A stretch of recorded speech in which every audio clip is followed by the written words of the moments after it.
Hello everyone, this is a review of the House of Leaves book by Mark Z. Danielewski. I got this from the library because it was on a list that I saw of the most underrated horror books ever. Look, the library version was signed. At least I assume that's his signature because on the outside it says signed by the author. And then on the inside there's this. It's pretty lame.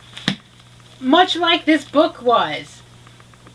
Most underrated horror book, it is not. I don't even know how to explain how I feel about this book. It is 709 pages long, but part of that is the appendices, which are apparently also part of the story. There's pictures, there's maps, there's stuff in other languages, there's pages that only have 3 words on it, or the words are up here, or they're down there, or they're in funny little patterns. Or they're different colors. Every time the word house comes up, even if it's in a different language, it is the color blue. He also likes to use the color red a lot.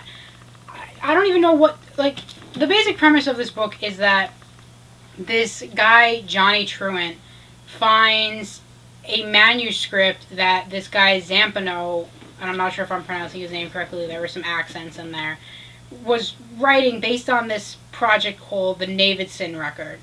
And the Davidson Record is about this family who moves into a house, and the house is bigger on the inside than it is on the outside. Kind of like a TARDIS, but much less cool.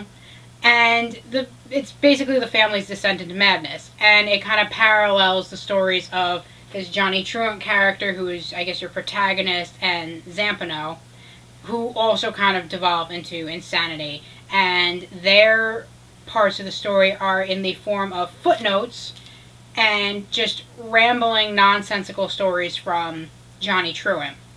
And apparently you have to read every single thing in this book, including the random lists of names and stuff, in order to unlock the true meaning of what is in this book. And I kind of get it, because when I was reading the appendices, parts of them I recognized in the book, like certain words that were used, or certain words that were purposely misspelled that appeared that way in other parts of the book. And they mention the house is on something called Ash Tree Lane, and there's some mentions in the back of the book that relate to that if you know your mythology. I'm not going to say anything in case it's a spoiler for you. I just kind of knew it, so I didn't have to look it up. But yeah, this book is just weird. Some people really love this book. It's got a cult following. I can understand why, because cult followings tend to evolve around things that are weird or not mainstream and just not something that people regularly turn to read or do or watch. But I don't understand. I really, really don't. This is not good to me. This is confusing. It is directionless. It is wandering. It is annoying. I mean, the words are actually upside down on this page, and it's not even a word, it's parts of words. There is an A that is not even upside down here, it's upside down and on an angle, and then a US, which is part of a word. I'm not even sure what part of a word this is. So, is it underrated? Sure, maybe some people feel that way.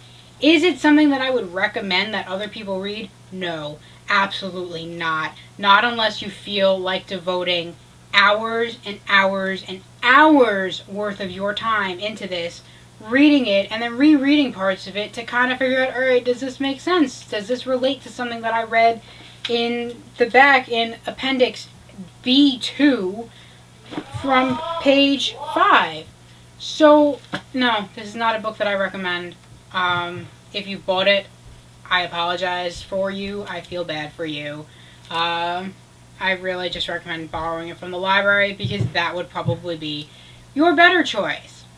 But the good news is, now that I'm done with that, I can return it to the library and finish some of this.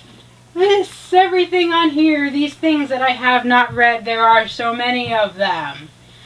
And that is what we will continue to do. Live long and prosper. Dink. Pretty positive. I can't.